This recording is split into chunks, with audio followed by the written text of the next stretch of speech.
A waitress says to a millionaire, "Sir, why is your watch identical to the one in my father's photo?" The millionaire freezes, stunned. "Hey, I'd love to hear your thoughts. Where are you watching this video from in the world? Drop a comment below. If this story moves you or makes you reflect, please hit the like button, share it with those who need to hear it, and don't forget to subscribe for more gripping stories every week. Your support truly keeps this channel alive.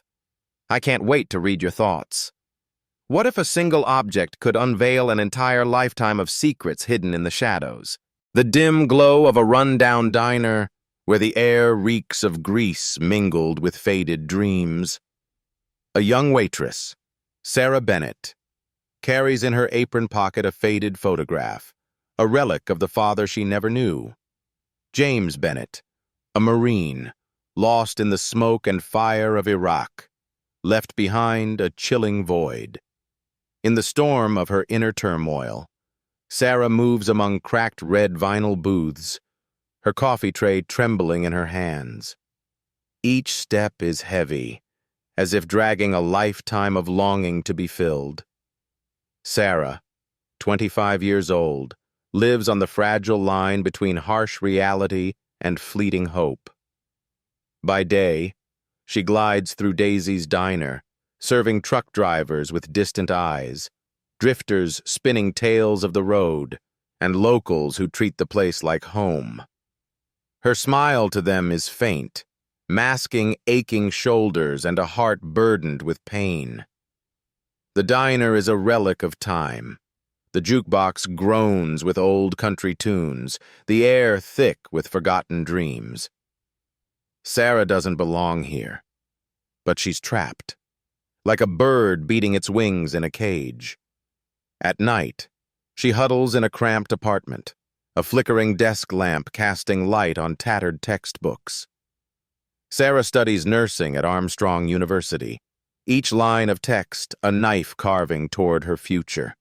Her old laptop hums and stutters, as if warning her dreams teeter on the edge of collapse. Sarah's life is a taut rope, ready to snap. She pays rent for the tiny apartment she shares with her grandmother Clara, a 70-year-old woman with silver hair and trembling hands. Clara's blood pressure pills are the heaviest burden, outweighing electric bills or groceries. The 2002 Ford Taurus, rusted and rattling, is her fragile link to the outside world. Each time it starts, Sarah whispers a prayer, fearing it might cough its final breath. Amid this stifling existence, Sarah clings to a faint spark, fragile as a candle in the wind. The photograph in her apron, its edges frayed from countless touches, is her tether to her father. James Bennett, in his blue dress uniform, his smile warm yet distant. On his chest, a silver pocket watch, a family heirloom from the Civil War, adorned with delicate ivy engravings and the elegant initials JB. James vanished in 2003, at 28, declared killed in action. No body, no explanation, just a folded flag and a void like a blade in Sarah's heart. She never heard his voice, never felt his embrace. But her love for him, though born from a photo, is the only flame that warms her. Clara, frail but sharp, raised Sarah in a wooden house where the scent of salt from the Savannah River seeps through the walls. The home is a shrine to James. His photos cover every surface. His high school football jersey hangs on the wall. Yellowed sci-fi novels stack on shelves. Letters from Baghdad, written in bold strokes, promise to teach Sarah about the constellations. Clara often sits by the window, her gaze distant, recounting tales of James, the brave soldier, the father who never held his child. "The watch is yours," she says, her voice trembling. "When you're ready." But Sarah isn't ready. The watch, even as an image, is heavy as a lifetime of loss. She fears touching it, fears the weight of untold stories might crush her heart. Each night, Sarah traces her fingers along the photo's worn edges, imagining the watch's engravings. It embodies her father, a mystery, a promise, a wound. She wonders how he laughed, what he dreamed under Iraq's skies. But hope is a luxury. Bills don't pay themselves. Dreams don't fix leaking roofs. Sarah locks her emotions tight, trudging through long shifts, late study nights, and silent pain. The photograph is her only constant, a reminder she loves a father she never met. It's enough to keep her from falling, but also enough to trap her in the shadows of a past she cannot touch. The storm roars over Savannah's sky. Rain pours onto the old tiled roof of Daisy's diner, where neon lights flicker like dying breaths. Inside, the diner is deserted. Only the buzzing hum of the sign and the steady drip of a leaking faucet remain, like the heartbeat of a place fading away. Sarah Bennett, 25 years old, stands behind the counter, her weary hands wiping the scarred wooden surface over and over. Her feet ache after 10 hours of standing, each step dragging the weight of a day spent exhausted. But her mind, it's heavier still. In her stained apron pocket, the faded photo of her father, James Bennett, is the only flame warming her icy heart. The silver watch pinned to his chest, with its ivy engravings and the letters J.B., is the memory she traces every night, like a wanderer groping in the dark. The door's bell jingles, slicing through her thoughts. Sarah looks up, her breath catching. A man steps in, tall, elegant, as if from another world. His tailored coat clings to his frame, polished leather shoes glisten under the light, all jarring against the cracked red vinyl booths and the greasy air. He chooses a shadowed corner, sitting with the precision of someone always watched. Every movement, the way he folds his coat, the way his fingers graze the table's edge, exudes power, yet brims with caution. Sarah approaches, coffee pot tilted in her hand, the thick black liquid filling the cup. She pours slowly, as if stretching the moment before facing something greater than herself. Then she sees it, pinned to his lapel, a silver pocket watch, its intricate ivy engravings curling, the letters J.B. gleaming under fluorescent light, like a whisper from the past. Sarah's heart pounds, drowning out the rain outside. Her breath chokes, as if someone's squeezing her chest. She spent a lifetime memorizing the watch in her father's photo, every curve, every scratch, every tiny detail like a map leading to him. This isn't chance. It can't be. That watch is unique. The final piece of James Bennett, the father she knows only through a photo and her grandmother Clara's stories. It can't appear on a stranger's coat, can't shine before her eyes like a dare. Sarah's hands tremble. Coffee sloshes in the pot. She breathes deeply, striving to keep her voice steady. "Sir," she says, each word a stone cast into a still lake. "Why is your watch identical to the one in my father's photo?" The question hangs, sharp as a blade. The man freezes, his coffee cup halting mid-air, fingers tightening on the porcelain handle. His eyes, keen as a hawk spotting prey, lock onto her. In that moment, the world shrinks, the rain fades, the neon hum stills. Only Sarah and the stranger remain, bound by an unspoken secret. He mutters something about coincidence, his voice low, hoarse, like reciting a rehearsed script. But his eyes betray him. It's not surprise, not indifference. It's fear, deep and raw, like a man whose buried sin has been unearthed. Sarah feels it, like a beast sensing danger. Her heart races, each beat a question. Who is he? What does he know about my father? Why is he fleeing? The man sets the cup down, his movements slow, deliberate. Then, as if spurred by the storm outside, he tosses a crisp $50 bill on the table. Far too much for a $3 coffee. Without a word, he rises, his coat rustling, and heads for the door. The bell jingles again, and he vanishes into the rain, leaving Sarah standing, coffee pot still trembling in her hand. She doesn't move. The rain howls outside, but within her, another storm rages. His reaction wasn't normal, not random. It was fear, proof the watch is more than an object. It's a key, a thread pulling her into a maze of buried truths. Sarah grips the counter's edge, her knuckles whitening. She doesn't know who he is, but she knows he carries a piece of her father, and she won't let it slip away.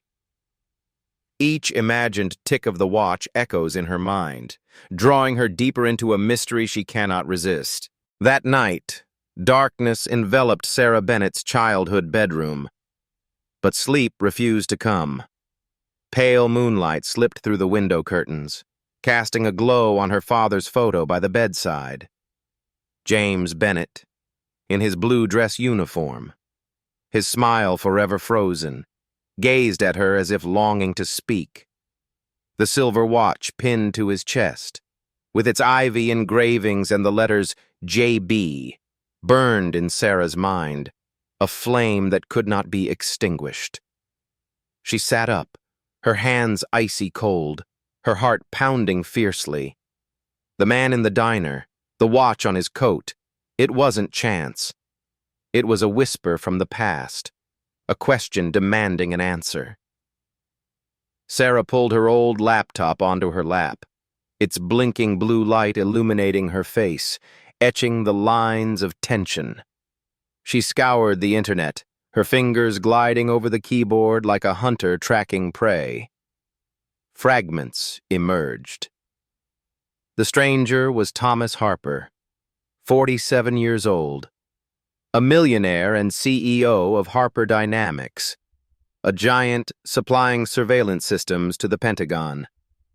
A blurry photo from a DC gala confirmed it.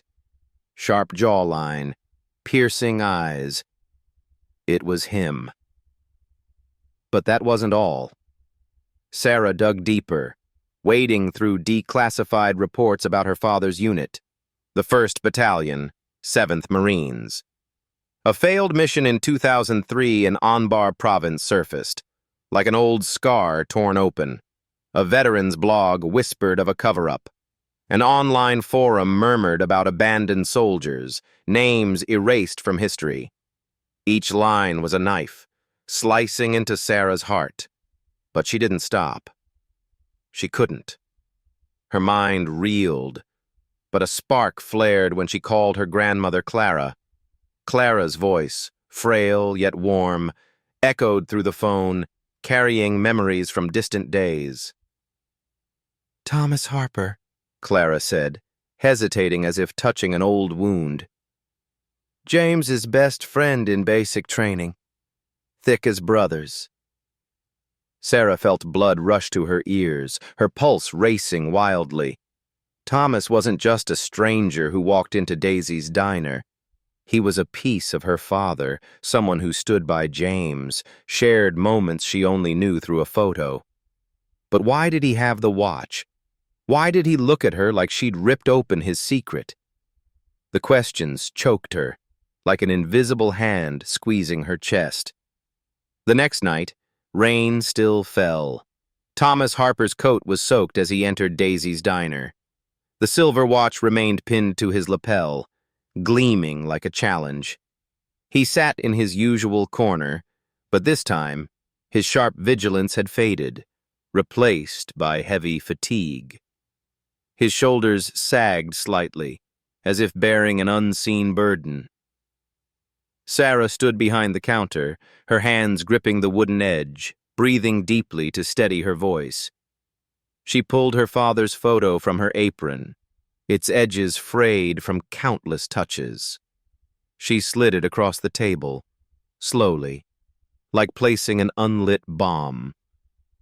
James's face, young and proud, stared up from the photo, the watch sparkling on his chest, identical to the one on Thomas's coat.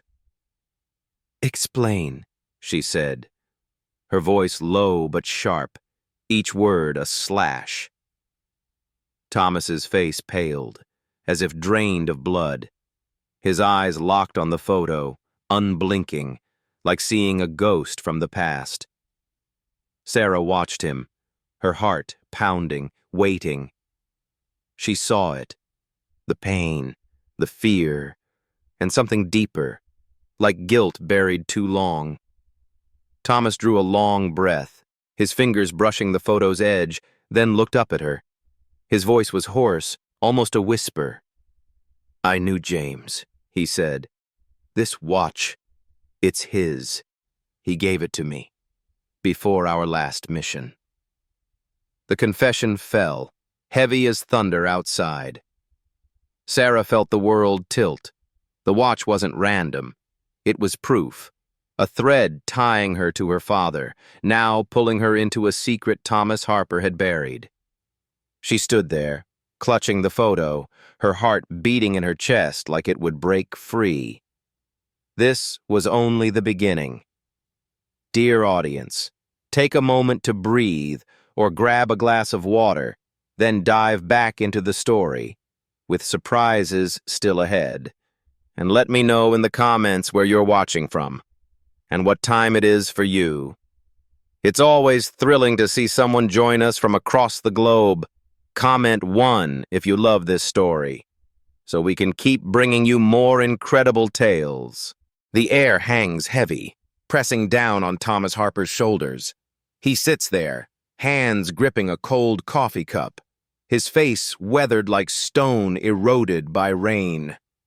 Before him, James Bennett's photo lies on the table, the soldier's youthful smile a blade carving into his heart. Sarah Bennett stands across, her eyes ablaze, waiting. Each second of silence is a hammer, pounding the wall of guilt Thomas built over 2 decades. He breathes deeply, his breath trembling, and the confession spills out, sharp fragments, each word heavy as lead. Thomas and James were brothers in arms, forged in Iraq's fire and smoke. Under the blazing desert sky, they shared cigarettes, traded jests, swore to survive. James was the team's heart, fearless, loyal, ready to share his last ration or charge into gunfire to shield his men. His smile, bright as Kandahar's stars, warmed the entire unit. Thomas, in contrast, was the mind, a cold strategist, calm as bullets whistled past. They completed each other, 2 sides of a coin, bound through long nights in dusty outposts, where death lurked behind every rock. In 2003, their special ops team was ordered to destroy a rebel weapons cache in Anbar province. The mission seemed simple, but intelligence failed. Wrong coordinates, enemies vastly outnumbering. In a dust-choked canyon, the team fell into an ambush. Fire tore through the air.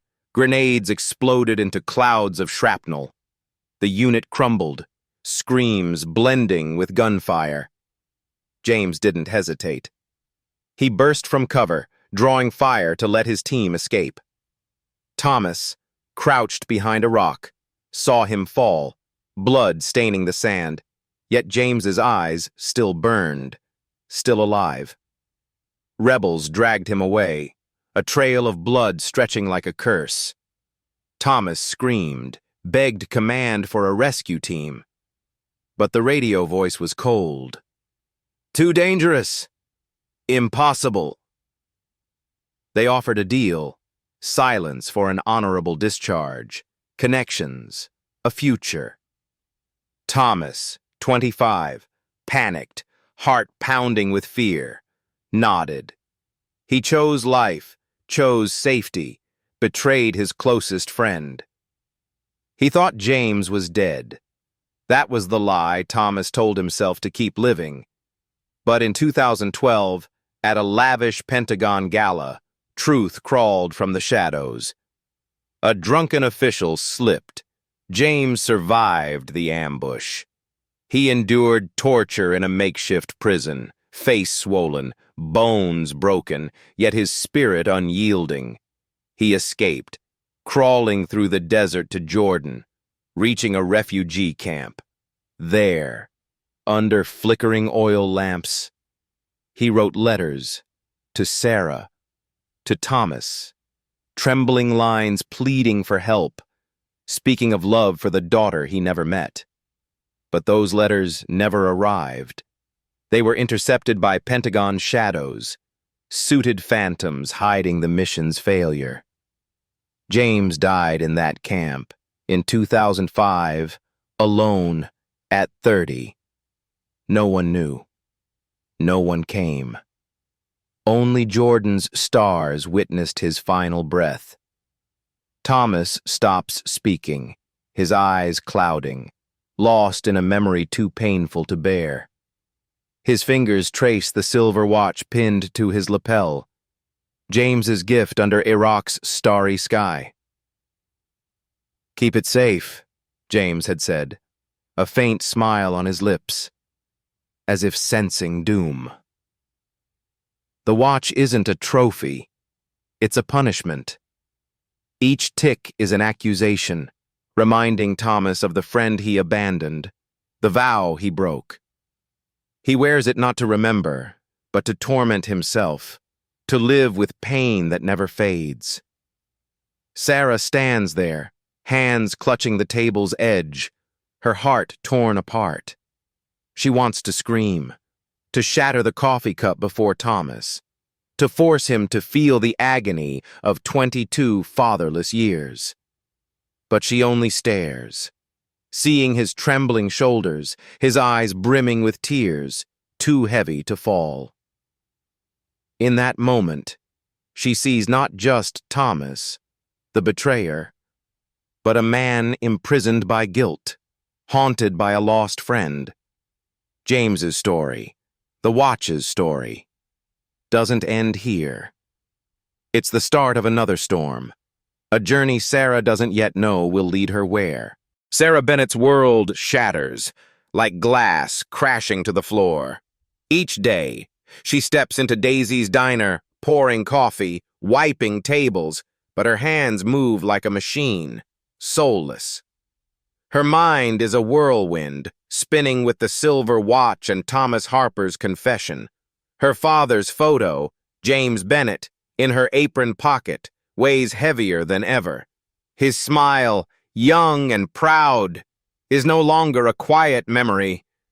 It's a call, a blazing fire urging her to act. Sarah cannot stand still. She cannot let the truth about her father sink into darkness. Her shifts pass in a fog.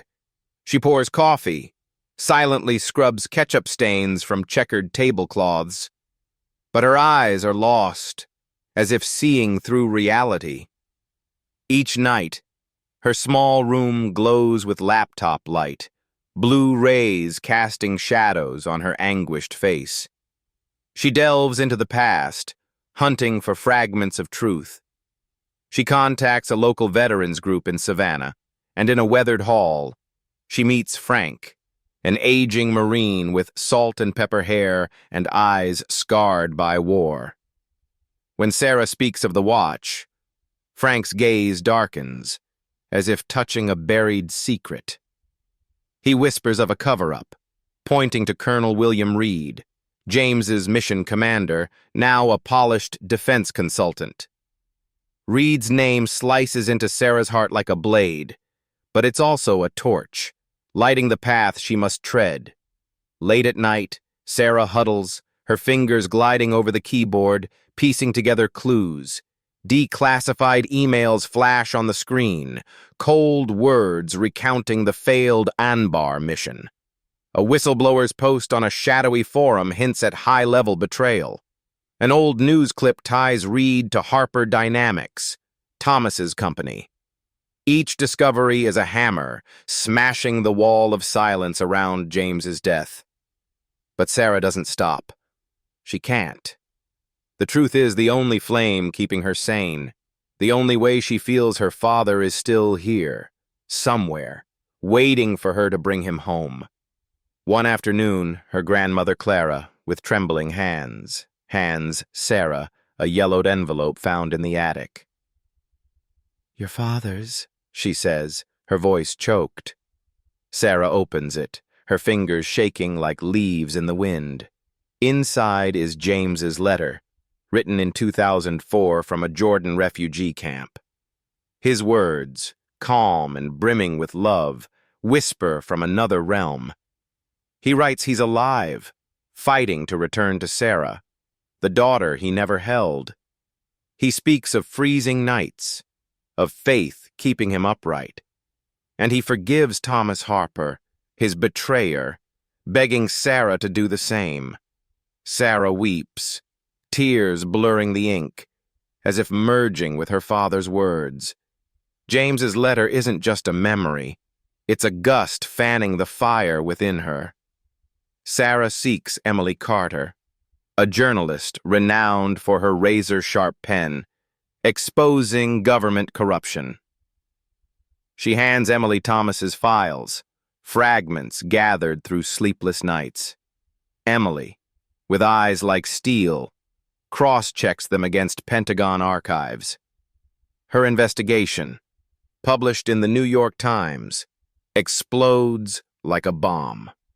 Leaked memos, cover-up orders, names like Reed exposed. Sarah's story floods the media, CNN, NPR, social platforms. Veterans rally nationwide, raising banners for justice. Families of missing soldiers send letters, sharing their pain. A Texas widow sends a locket her son wore in Baghdad, with a note, "Thank you for not forgetting." Sarah reads each letter, her heart aching yet healing. At a Savannah Veterans rally, Sarah steps onto the stage, sunlight piercing through oak branches illuminating her face. The crowd falls silent, waiting. Her voice, trembling at first, grows steady, ringing like a bell. She speaks of James, not as a victim, but as a soldier who fought until his last breath for love. She demands truth, not just for her father, but for every forgotten soldier. The crowd erupts. Veterans salute with shaking hands, tears streaming down their faces. Sarah stands there, her father's photo in her pocket, feeling him beside her, for the first time in 22 years. The storm has passed, but its echoes reshape lives. Thomas Harper, once a proud millionaire, now stands amid the ashes of his empire. He dissolves Harper Dynamics, funneling millions to veterans' charities, a belated apology. Savannah becomes his refuge, a modest apartment near Daisy's Diner, his humble home. No tailored coats remain, only a faded shirt and hands ready to help. At the VA clinic, Thomas sits beside a legless young man, patiently teaching him to tie a tie, each knot a thread reconnecting what was lost. He listens to a PTSD-stricken veteran recount nightmares, his eyes heavy, as if staring into a mirror of his own guilt. He seeks no redemption, only purpose. Each act a small stone, rebuilding the man he once lost. Sarah Bennett steps from the shadows, her heart no longer shattered. She graduates nursing school, her diploma a beacon through years of darkness, funded by strangers' donations, people touched by her story, offering compassion. Sarah founds the James Bennett Foundation, a torch illuminating the path for families of missing soldiers. From Boise to Baltimore, she travels, holding the hands of mothers clutching faded dog tags, listening to their pain as if it were her own. Each story is a knife, yet also a bond, reminding her her father didn't fight alone. In Savannah, a memorial park rises, funded by Thomas and the community's generosity. Beneath ancient oaks, its centerpiece is a glass case holding James's silver watch, its ivy engravings glinting, its restored ticking a heartbeat of love transcending despair. On dedication day, Sarah stands before the crowd, golden sunlight filtering through leaves, illuminating her face. Clara, leaning on her cane, eyes shining with pride, watches her granddaughter as if seeing a legacy. Sarah speaks, her voice trembling yet strong, of her father, not a victim, but a man who fought for love until his final breath. She tells of nights he wrote letters by oil lamp, of his unyielding will despite a world that turned away. The crowd listens, their breaths mingling with the breeze. Veterans salute, hands trembling, tears streaming down their cheeks. Strangers wipe away tears, their hearts touched by James's story. Thomas stands at the crowd's edge, his face weathered but calm. He seeks no glance from Sarah, needs no spoken forgiveness. They reconcile through deeds, through the bricks of this park, through months devoted to forgotten soldiers. Sarah steps to the glass case, her fingers touching its cold surface, lingering on the watch. She whispers, "I'm home, Dad." Her voice is soft, yet resonant, a vow to James that he won't be forgotten. The sun sets, painting Savannah's sky in vibrant gold and crimson, like the flame of James's love still burning. The breeze carries the salt scent of the Savannah River, gentle as a father's embrace. In that moment, the world falls silent, and Sarah feels him, not in the photo, but here, beside her, forever. Thank you for joining us. Don't forget to tell me in the comments where you're watching from, and what time it is for you. It's always thrilling to see someone join us from across the globe. Comment 1 if you love this story, so we can keep bringing you more incredible tales.